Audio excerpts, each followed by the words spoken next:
3 months before they crashed into the supermarket. In the space between dimensions where stars and magic twisted together, Lyra stood facing Kael under a sky full of impossible colors. Valerius and Pip waited nearby.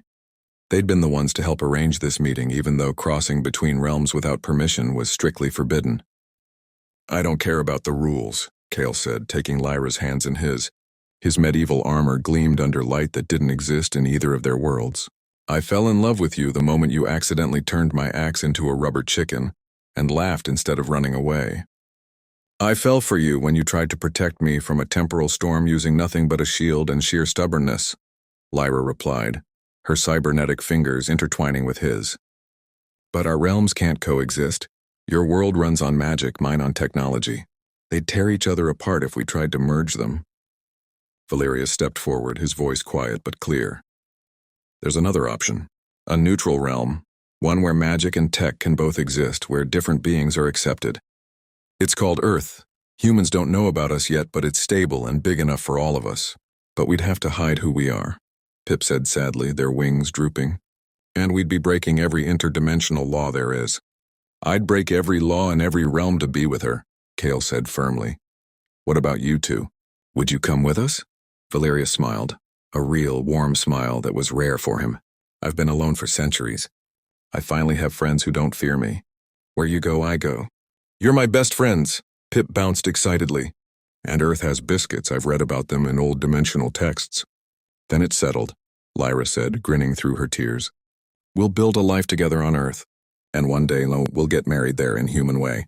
I swear to the ancient forges, if your quantum runes have turned my battle axe into a rubber chicken one more time." Sir Kael of the realm of Iron Spires brandished what was, in fact, a very plump rubber chicken, its yellow wattle flopping indignantly as he gestured. Across the makeshift kitchen space, haphazardly cobbled together from a medieval banquet table, a futuristic food synthesizer, and a patch of glowing mushroom turf, Lyra 9.4 rolled her eyes, her cybernetic left arm whirring as she adjusted a holographic control panel. "First off, it's a temporal transmutation matrix, not runes. Second, you were the one who insisted on bringing your lucky axe to help chop ingredients." She paused, snorting. "Also, rubber chicken is technically a protein source in my dimension. From the corner, where a cluster of shimmering, floating flowers was attempting to braid their own petals, Pip piped up in a voice like wind chimes on a sugar rush. Oh, can we eat the rubber bird? I tried to make it sing earlier, but it just went boop boop." The whimsical creature from the Feywilds bounced excitedly, their translucent wings leaving sparkles in the air that promptly short-circuited a nearby power cable. A low groan echoed from the shadows by the window, where a tall figure in a tailored black suit was trying, and failing, to stay out of the light streaming through a portal in the ceiling. "For the love of all that is dark and brooding, can we please stop causing magical, technological catastrophes before sunset? My skin doesn't just sparkle, it peels. And yes, Pip, we cannot eat the chicken. It's not even real meat." "How would you know, Valerius?" Kael shot back, still gripping the bird like a weapon. "You only drink, well, you know." "Blood, Kael, I drink blood. It's not a secret. Also, I've been alive for 300 years. I think I know the difference between food and office supplies." The bickering came to an abrupt halt when Lyra's synthesizer let out a deafening war-choo sound, followed by a flash of purple light that sent all four of them stumbling backward. When the smoke cleared, there was a very large, very confused-looking dragon curled up on the banquet table, its scales glittering like obsidian and gold. It blinked at them with eyes the size of saucers, then let out a tiny sneeze that set the curtains on fire. "Who did that?" they all yelled at once, then immediately pointed at each other. Okay. I might have miscalculated the energy output when I tried to combine Feywild's flower nectar with my dimension's power core to make a really good salad dressing," Lyra admitted, scrambling to put out the curtains with a handheld water jet that looked suspiciously like a modified ray gun. The dragon, who'd since introduced themselves as Sparky, because all the cool dragons have simple names, duh, was now happily gnawing on the rubber chicken, occasionally letting out contented purrs that shook the dishes. Pip was riding on their head, weaving flower crowns from Sparky's horn spikes. "Well, at least the dragon's happy," Kael muttered, but his gaze kept drifting to Lyra as she moved around the room, her focus sharp even as sparks still flew from her control panel. He'd been trying to tell her how he felt for weeks. Something about the way she could fix anything with a flick of her wrist and still laugh at his medieval nonsense made his chest feel tight in the best way. But every time he worked up the courage, he either said something stupid or accidentally summoned something weird, like last week, when he'd tried to give her a bouquet and ended up conjuring a herd of angry sheep. Valerius noticed the way Kael was staring, and a small smirk played at his lips, though he quickly hid it when Lyra glanced his way. "Need a hand with that control panel?" he asked, moving into the light for just a moment to help, his pale face flushing slightly as their fingers brushed when he adjusted a dial. "I may not be tech-savvy, but I know a thing or two about balancing magical energies." Lyra's cheeks pinked as she pulled her hand back. Thanks, yeah, that's helpful." Meanwhile, Pip had figured out that if they hummed a certain tune, Sparky would breathe tiny, harmless puffs of fire that could toast bread perfectly. Look, dragon toast!" "Dragon toast," they cheered, holding up a slice that was perfectly golden brown and slightly shaped like a heart. They held it out to Kael first, then paused, tilting their head. "Kael, why is your face as red as the dragon fire?" It's hot in here." "There's a dragon, Pip." He snatched the toast, nearly dropping it in his hand, brushing Lyra's as she reached for one too. Their eyes met, and for a second, the chaos around them faded away, until Sparky let out a loud burp that shot a stream of sparks directly at the portal in the ceiling. "Oh no," Lyra whispered, "that's not good." The portal began to flicker and expand, and a deep, menacing voice boomed through the room. "You dare awaken the Eater of Realms with your foolish experiments? Prepare to face the consequences." The four friends exchanged glances, then without saying a word, moved into position. "Pip, can you use your magic to calm Sparky down and get them ready to fight?" Lyra said quickly, already typing furiously at her holographic panel. "We might need their firepower." On it. Pip squealed, their wings glowing bright as they began to sing a soothing melody. Sparky let out a determined growl, their scales beginning to glow with heat. "Valerius, you can manipulate shadows. Can you create a barrier to buy us time?" "I can do better than that," he said, his eyes flashing red as shadows coiled around his hands like living smoke. "I can turn them into weapons, but I'll need you to power them with your tech. My magic alone isn't strong enough. Kael, your strength. We need you to get close and strike when we have an opening.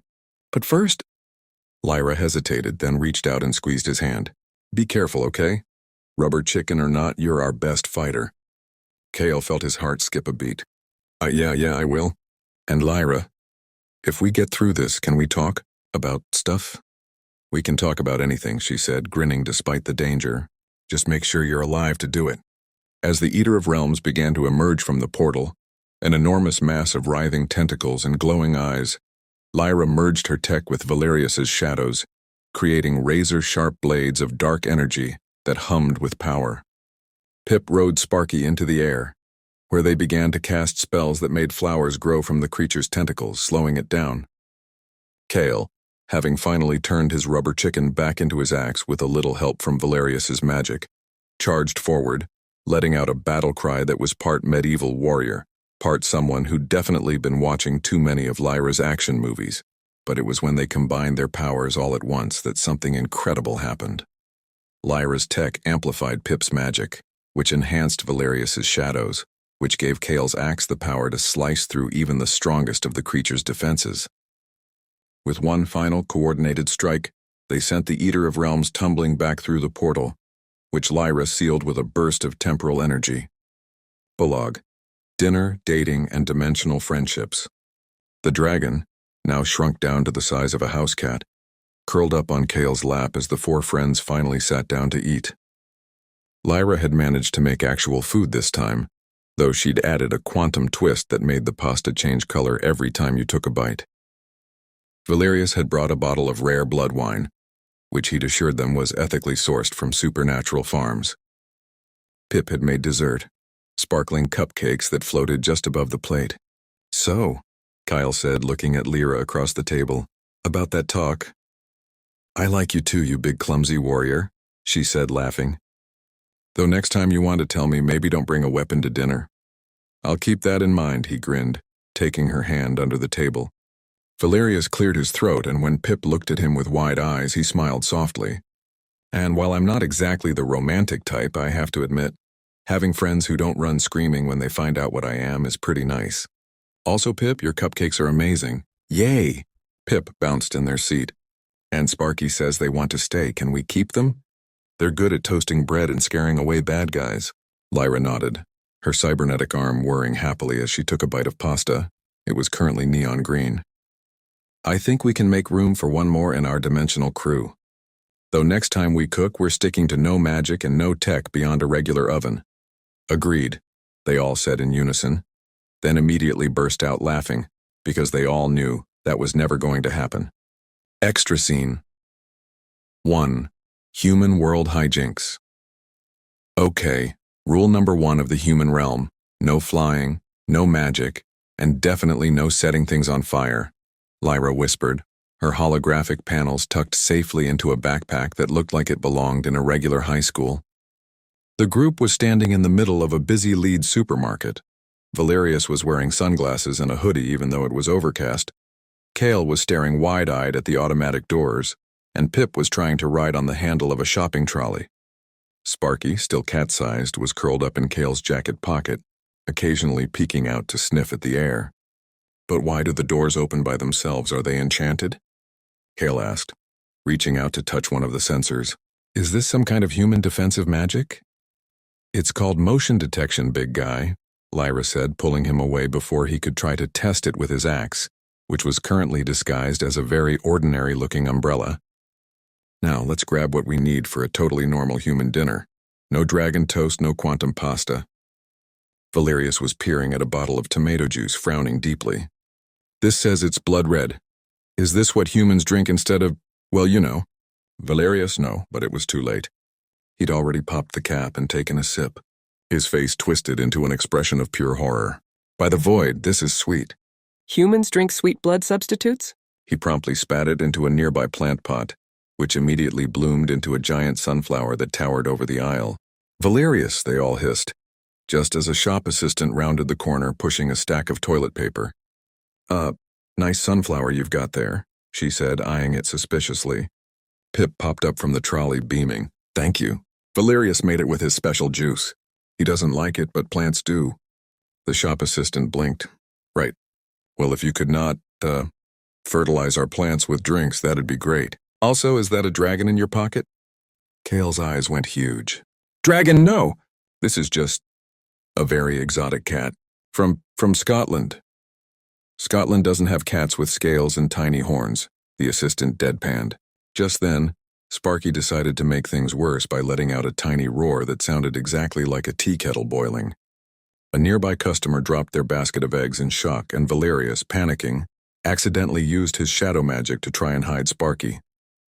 Instead, he turned the entire shopping trolley invisible. Where did the trolley go? Pip squeaked, suddenly floating in midair where it used to be.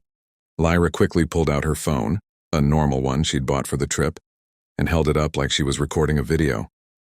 It's okay. It's all part of a street performance. We're doing a magic show for charity. To their utter amazement, the shop assistant and the egg-dropping customer both nodded along, completely buying it. Oh, brilliant, the shop assistant said. Do you take requests? Can you make my boss disappear? We'll see what we can do, Lyra said, grinning as she quickly reversed Valerius's spell. The trolley reappeared with a soft pop, and Pip landed back on it with a giggle. As they quickly loaded up their groceries and made a beeline for the checkout, Kael leaned over to Lyra. Humans are weird, they just accept strange things. When you call it a performance, yeah, she laughed. Now let's get out of here before Valerius tries another juice or Pip decides to turn the entire store into a flower garden. Outside, Sparky poked their head out of Kael's pocket and sneezed, this time turning a street lamp bright pink. We're never coming back here, are we? Valerius sighed. Oh, we are so coming back, Pip said happily. They have cookies that look like smiley faces. Extra scene 2. Pub crazy. Okay, this place is called a pub. Humans come here to drink non-sweet beverages and chat, Lyra explained as they pushed open the door to a cozy-looking Leeds pub. The warm glow of fairy lights and the sound of laughter washed over them, and even Valerius relaxed a little under his hoodie. Kael's eyes went wide at the wooden beams and stone walls. It looks just like a tavern back home. Except, why are there TVs on the walls showing tiny people kicking a ball around? That's football, soccer here, Lyra said, leading them to a corner table. Just don't try to challenge anyone to a duel over it. Humans get very passionate about their ball games. Pip had already spotted a bowl of peanuts on the bar and was hovering over it, their wings making tiny whirlwinds that sent nuts rolling across the counter. These little brown things are crunchy. Can we take some back to the Feywilds? We could grow peanut trees. As Lyra ordered drinks, cider for her, a non-alcoholic ale for Kael, black coffee for Valerius, who'd sworn off all human juices, and a glass of apple juice for Pip, Sparky decided to make a break for it, leaping out of Kael's pocket and scurrying under a nearby table, where a group of locals were watching the football match. Sparky, no, Kael whispered urgently. But the tiny dragon had already climbed onto the back of a man's chair and was staring intently at the TV. When the home team scored a goal, Sparky let out a triumphant roar that sounded like a lawnmower starting up. The whole pub went quiet. The man in the chair turned around, looked at Sparky, then rubbed his eyes and turned back to his friends. Mate, am I drunk already? I swear there's a baby dragon on my chair. Nah, mate, his friend said, squinting. That's just a really weird-looking lizard. Probably escaped from a pet shop or summit. Before anyone could argue, Pip, excited by all the noise, started humming their Feywilds victory tune. Instantly, every candle in the pub began to float in the air, dancing in time to the music.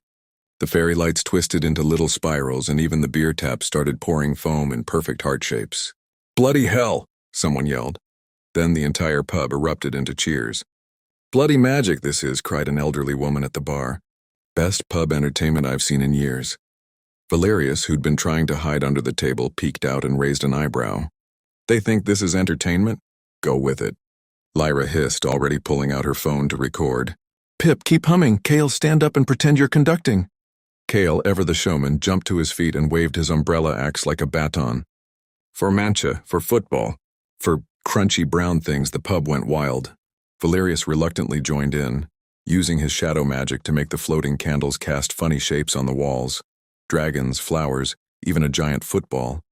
Sparky climbed onto the bar and sang along with the crowd's chants, while Pip's wings showered the room in harmless sparkles that made everyone's drinks glow. By the time they finally left, with a bag full of free peanuts, a Leeds United scarf someone had given Kael, and a promise from the pub landlord to book them for the next big match, none of them could stop laughing. So, Valerius said, pulling his hood down as they stepped out into the cool Leeds night, humans don't mind magic as long as it's entertainment? Pretty much. Lyra grinned, though we probably shouldn't tell them we're from other dimensions. That might be a step too far. Sparky let out a tiny sneeze that turned a street lamp purple. A couple walking past just smiled and said, Love the lights, very festive. I think I like this human world, Kael said, wrapping his arm around Lyra's shoulders. Even if their doors are weird and their drinks are weird. Me too, Pip said, munching on a peanut. Can we come back tomorrow? There's a thing called a market where they sell more crunchy stuff. Extra scene. 3.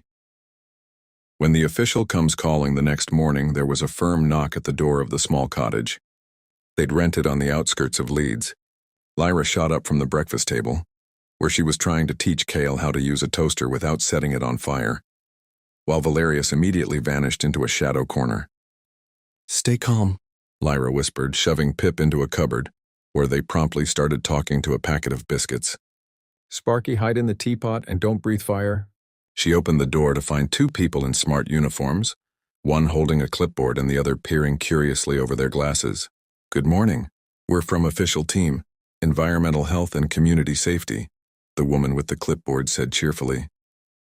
We've had a few reports of unusual activity at the pub last night, plus some rather odd occurrences at the supermarket the day before.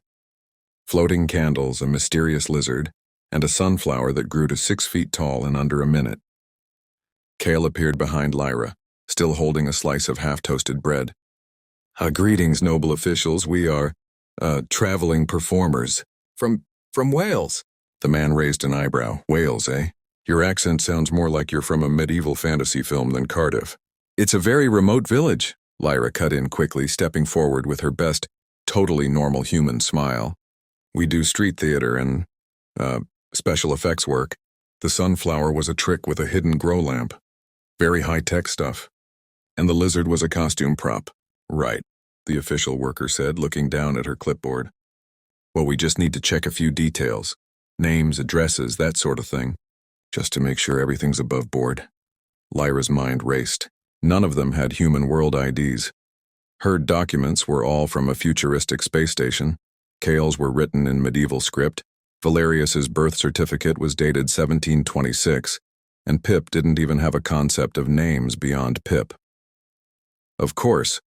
We just, left our IDs at our last accommodation, she said, trying to keep her voice steady.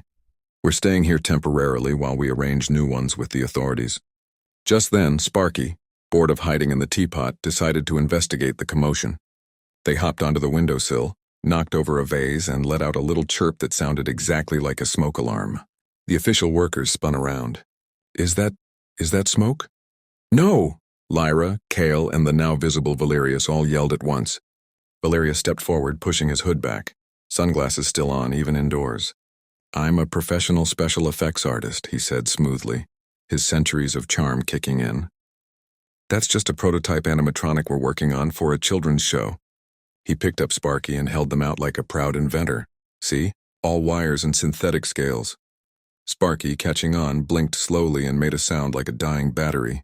The official workers leaned in to look. Then Pip popped out of the cupboard wearing a tea towel as a cape. I'm the super-powered biscuit defender, they squeaked, waving a spoon like a sword. And this is my sidekick, Sparky the robot dragon. The two officials stared for a long moment, then burst out laughing. You lot are brilliant, the woman said, shaking her head.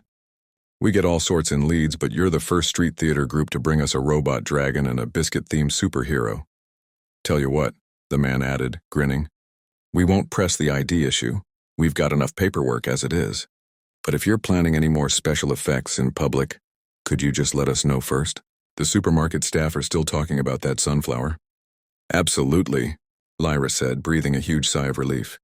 We'll make sure to get all the necessary permits. Once they'd left, the group collapsed onto the sofa in a heap. That was too close, Valerius muttered, putting Sparky down on the coffee table. Next time, can we just stick to dimensions where we have actual paperwork? Where's the fun in that? Pip asked, already munching on the biscuits they'd befriended. Besides, now we're allowed to do magic shows. Can we perform at the market later? Kael looked at Lyra, then at Valerius and Pip and grinned. You know what, let's do it. We'll be the most popular performers Leeds has ever seen, even if we are from different dimensions. Extra Scene 4, Leeds' Secret Supernatural Problem.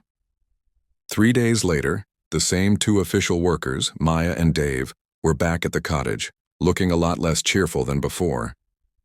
We know we said we'd leave you lot to it, Maya started, shutting the door carefully behind her. But, well, something weird's going on down by the River Ere. And you lot seem to know more about special effects than most. What kind of weird? Lyra asked, already packing her tech into her backpack.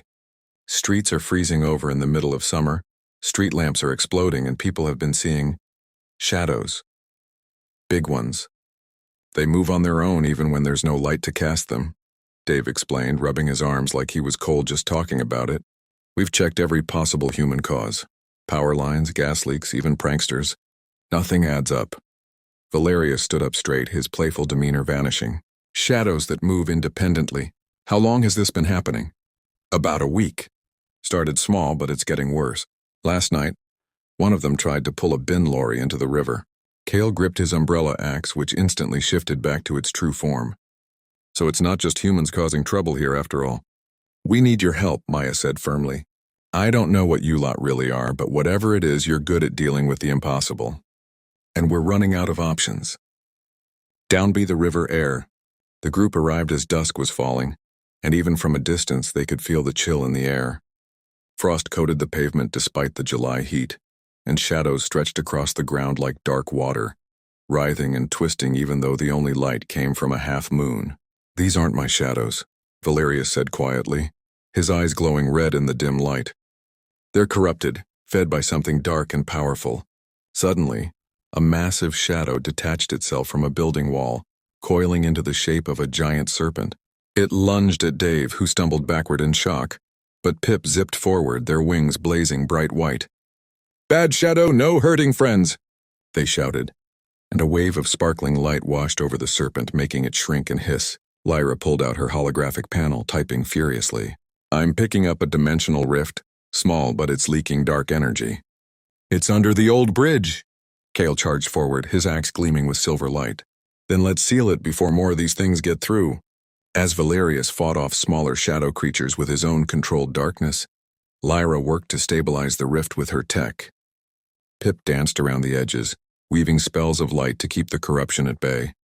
Kael stood guard at the bridge's base, slicing through any shadows that got too close, until a colossal shadow beast emerged from the rift, its eyes burning like embers. "We can't fight it head-on," Lyra yelled over the roar of the creature. "We need to combine our powers and use something from this world to anchor the seal." Dave, who'd been watching wide-eyed from a safe distance, suddenly had an idea. "The bridge. It's got a plaque with the city's motto on it. Pro Rege et Leode. It's been there for centuries, part of Leeds through and through. If we can channel your power through that." "Brilliant," Lyra said. "Valerius, your shadow magic to bind it. Pip, your light to purify. Kael, your strength to hold it all together." I'll sync our powers to the plaque." Working in perfect harmony, they focused their energy on the old stone plaque. Light and dark swirled together, merging with the ancient words etched into the stone. The shadow beast let out a final deafening roar before dissolving into wisps of harmless smoke, and the rift beneath the bridge glowed for a moment, then sealed shut with a soft click.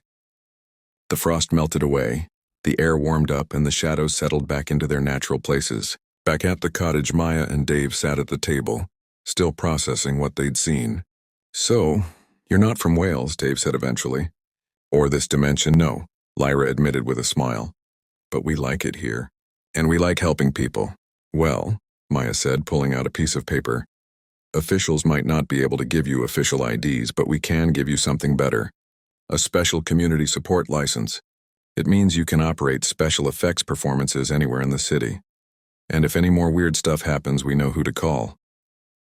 Valerius grinned. Actually grinned. For the first time since they'd arrived in the human world. "So we're basically Leeds' secret supernatural defense team?" "Something like that," Maya laughed. "Just promise us you'll still do the market performance. People have been asking about the biscuit superhero."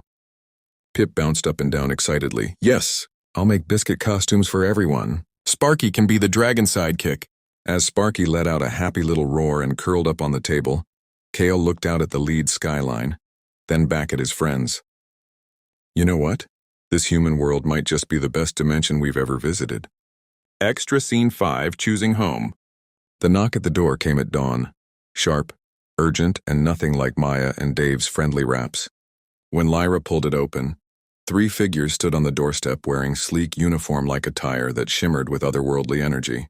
Lyra 9-4, Kael of Iron Spires, Pip of the Feywilds, Valerius of the Dark Realm. The lead figure announced in a voice like grinding crystals. "We are the Interdimensional Regulatory Council. You have violated Protocol 7.2, unauthorized travel to unregistered realms and unauthorized use of powers in a non-sanctioned location. You are to return to your respective dimensions immediately for disciplinary review." Behind them, Sparky let out a low growl from Kael's pocket. Inside the cottage, Valerius had already stepped into the light. No sunglasses, no hood. His vampire features on full display as he faced the regulators. "We were helping people," he said calmly. "This realm needed us." "The needs of unregistered realms are not our concern," the regulator snapped. "You have disrupted the natural order. Now come quietly or we will use force." Before anyone could respond, the sound of footsteps echoed down the lane. Maya and Dave were running toward the cottage, followed by a crowd of people from the pub, the supermarket, and the market. There was the elderly woman who'd loved the floating candles, the man whose chair Sparky had sat on, even the shop assistant who'd questioned the exotic cat. "Step away from them," Maya shouted, planting herself firmly in front of the regulators. "These 4 are part of our community now." "We've got witnesses," Dave added, holding up his phone. "Everywhere they've been, they've only helped. They stop that shadow monster, they make people smile, and Pip's biscuits are the best in Leeds." The crowd behind them cheered in agreement. An artist from the market held up a painting she'd done of Pip as the biscuit defender. The pub landlord carried a crate of ale. Even a group of kids from the local park had brought drawings they'd made of Sparky. Unregistered realm or not, the elderly woman said, stepping forward with surprising strength. They're ours now. And we don't let anyone take our friends away. The lead regulator's expression hardened. You have no authority here. This world is not part of the interdimensional confederation. Your opinions are irrelevant. Is that true? A new voice rang out, and everyone turned to see a tall man in a suit. Maya and Dave's boss, the head of officials. I've been on the phone for the last hour with every government agency I can think of. Turns out the Earth has had a secret extraterrestrial and other dimensional affairs division since the 1950s. Who knew? He pulled out an official-looking document. And according to this, we're formally requesting that these 4 individuals be granted temporary residency status in this country, with full permission to act as consultants on unusual matters. The regulators stared, stunned. You can't just, actually we can, the official head said firmly. They've done more for this city in a week than most officials do in years. And if your council has a problem with that, well, we'll just have to take it up with whatever higher authority oversees your operations. Lyra stepped forward, her cybernetic arm glowing softly as she looked from the regulators to the crowd of people behind her. We never meant to cause trouble. We found somewhere we belong. Belonging is exactly what our protocols are supposed to protect. The lead regulator said quietly, their stance softening. We've spent so long enforcing rules we forgot why we made them, to keep people safe and happy. They looked at the crowd, then back at the group. We can't ignore the violations entirely, but we can offer you a choice. Return to your dimensions for a formal review, and then apply for official transfer status to Earth. Or stay here under probation, with regular check-ins and strict guidelines on power use. Kael looked at his friends, then at the smiling faces of the people who'd come to defend them. What do you say? Want to make this weird, wonderful human world our official home? Pip was already dancing around the crowd, handing out biscuits. Valerius was nodding slowly, a small smile on his face. Lyra squeezed Kael's hand, her eyes bright with tears and laughter. We want to stay, she said, speaking for all of them. If Earth will have us. The crowd erupted into cheers. The regulators exchanged glances, then the lead one nodded. Then it settled. We'll process the paperwork. But Lyra, no more quantum pasta in public, no promises. Lyra laughed as Sparky leaped onto her shoulder and let out a roar that sounded exactly like a party horn. As the sun rose higher over Leeds, casting warm light over the street, the group stood together. Warrior, mage, fae, vampire, and their new human friends, ready for whatever adventures came next. Extra Scene 6. The Wedding Day. Leeds Park 6. Months later, Leeds Park was decorated with a mix of impossible things that somehow looked perfectly natural. Fey wilds flowers that glowed softly without burning, holographic bunting that played footage of their adventures, and tiny dragon-shaped candles. Sparky had insisted on helping make them, and had only set the tablecloth on fire twice.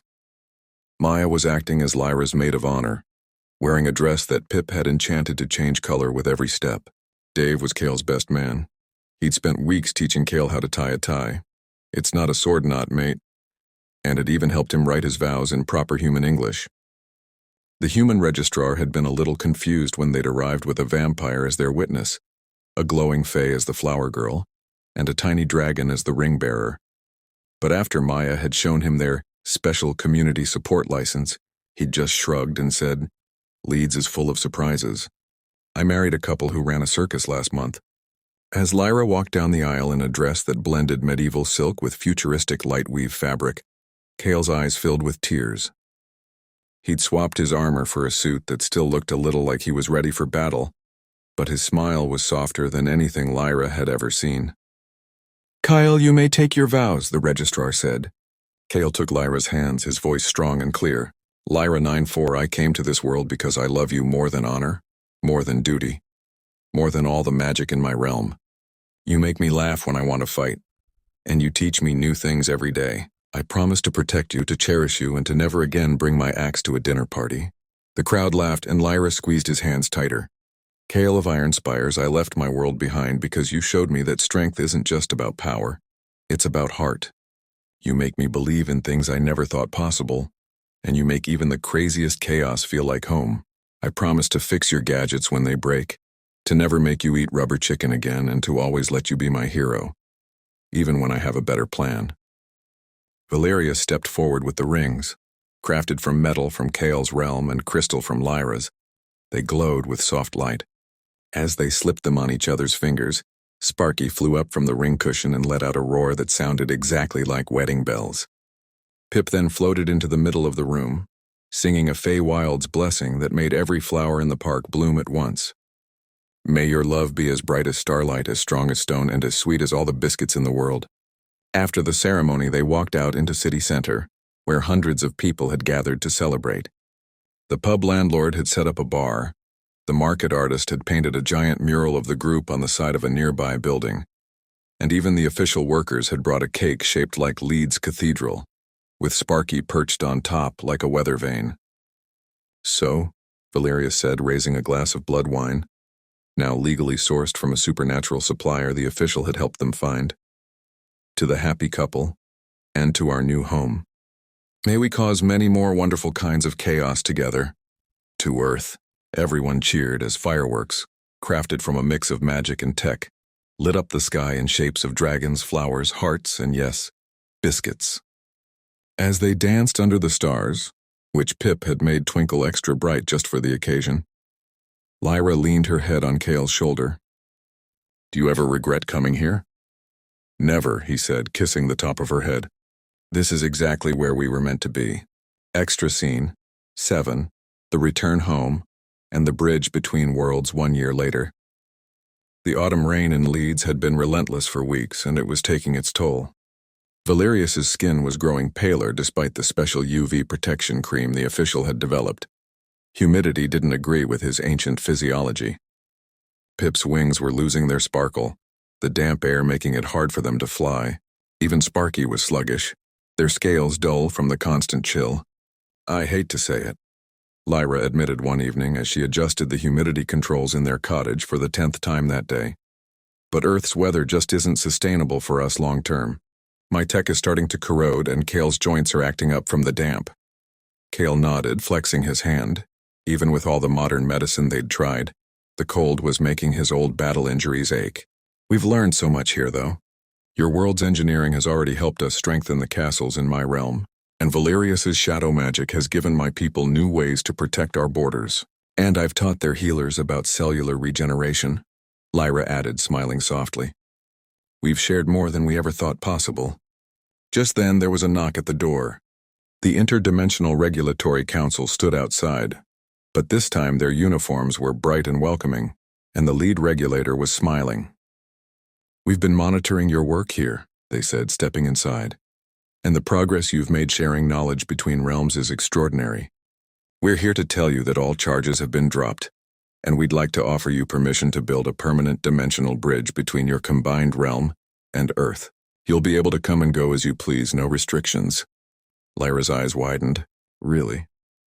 Your work has shown us that bringing worlds together can make everyone stronger, the regulator continued. We'll even help you build it, with technology from Lyra's realm, magic from Kael's and Pip's, and stabilization from Valerius's powers.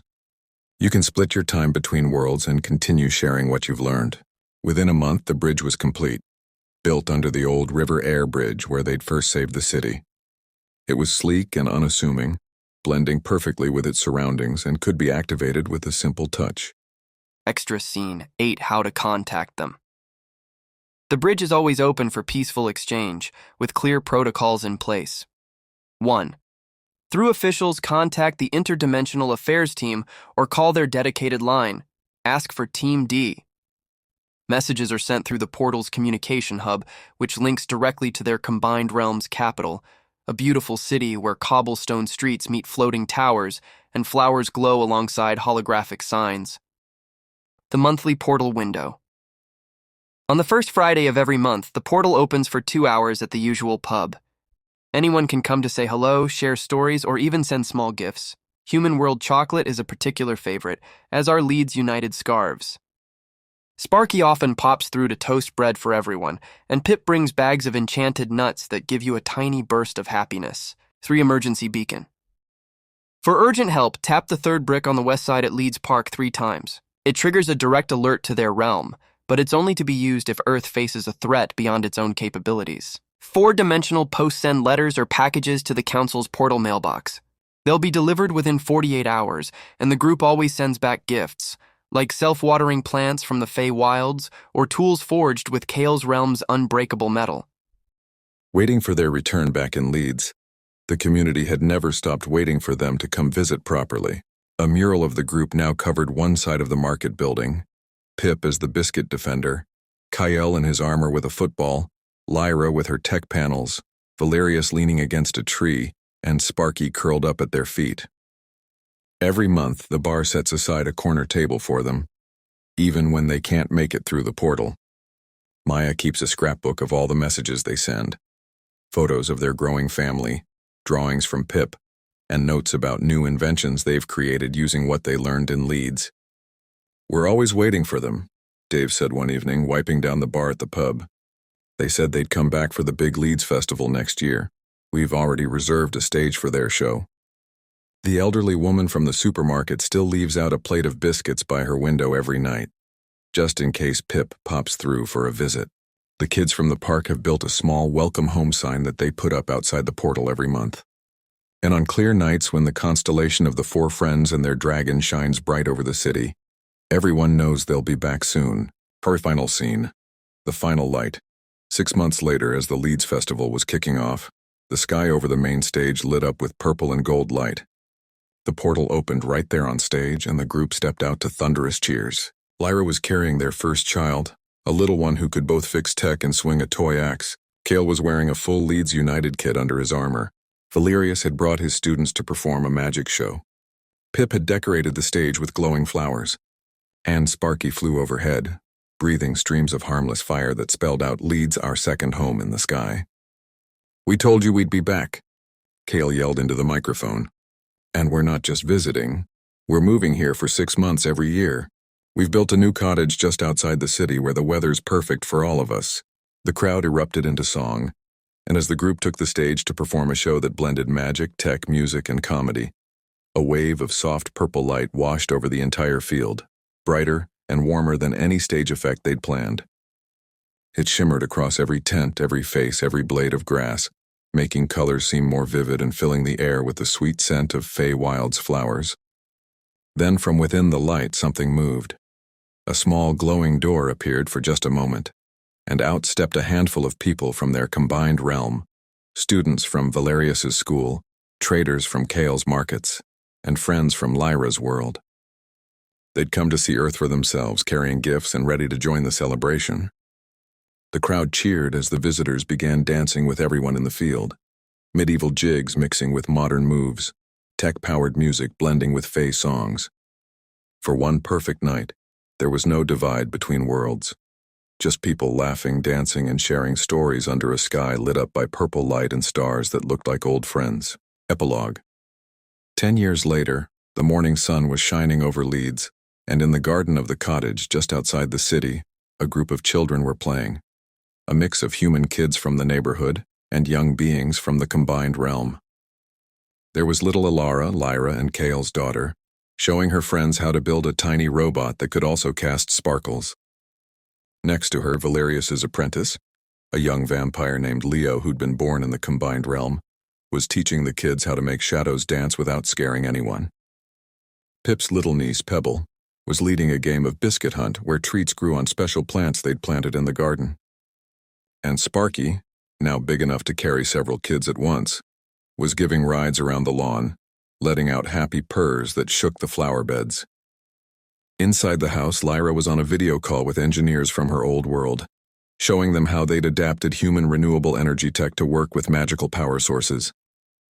Kael was in the kitchen, teaching Dave's son how to forge a toy sword, using a special safe metal that changed color when it got too hot. Valerius was sitting at the table, going over plans for a new interdimensional school that would bring students from dozens of worlds to learn together. "Look what we made!" Alara burst into the house, holding up a small device that glowed with soft purple light. "It's a friendship beacon. It sends a signal to all the realms, letting everyone know we're thinking of them." Lyra smiled, setting down her tablet. "That's wonderful, sweetheart. Want to activate it?" As Alara pressed a button, purple light spread out from the cottage across leads and up into the sky, where it connected to the dimensional bridge and sent ripples of warm light through every realm they'd touched. From the pub, the landlord looked up and grinned. His beer glass was glowing with the same purple light. At officials' building, Maya and Dave were in a meeting when their screens lit up, showing images of the combined realm thriving. In the market, the artist had just finished a new mural, this one showing generations of people from different worlds working and playing together. And high above the city, the constellation of the four friends and their dragon was brighter than ever, now with extra stars representing all the new friends and family they'd brought together over the years. Kael put his arm around Lyra as they watched their daughter play in the garden. "Do you remember when we thought we'd never be able to be together?" Lyra leaned into him, her cybernetic hand resting on his. "We were so worried we'd have to choose between our worlds. But look at us now, we didn't choose one over the other. We built something new." Valerius joined them at the window holding a cup of tea. He'd grown to love human tea over the years. "The best things in life don't fit in just one place. They spread out, connect people, and make everything a little brighter." Pip bounced into the room covered in glitter and holding a basket of fresh biscuits. "And they always include snacks. Come on, everyone, it's time for tea and we've got a surprise guest." They followed Pip outside to find a delegation from the Interdimensional Regulatory Council waiting. But this time, they weren't in uniform. They were wearing casual clothes, carrying gifts, and ready to join the picnic. The council voted, the lead regulator said with a smile. "We're making Leeds an official interdimensional hub, the first on Earth. It means people from all realms can come here to visit, study, and build new friendships." The kids cheered, and Sparky let out a roar that sounded exactly like a celebration horn. As everyone gathered around the picnic table, sharing food, stories, and laughter, the purple light continued to glow, a gentle reminder that home isn't a place. It's all the people you love, no matter what world they come from. If you're reading this in Leeds, look up at the stars on a clear night. If you're reading this in another realm, look for the purple star that shines brightest in the sky. We're all connected, by friendship, by love, by curiosity, and by the belief that different worlds are meant to learn from each other. So if you ever see a rubber chicken that looks a little too shiny, or a sunflower that's taller than it should be, or a pub where candles float in the air, don't be afraid. Just smile, say hello, and maybe ask if they've got any biscuits. Because magic is real. It just looks different in every world. The end, but who knows what tomorrow will bring. After all, with dimensional bridges and friends across worlds, there's always another adventure waiting just around the corner. The purple light still glows over Leeds every month. If you ever feel it touch you, know that somewhere out there friends are waiting for you no matter where you come from.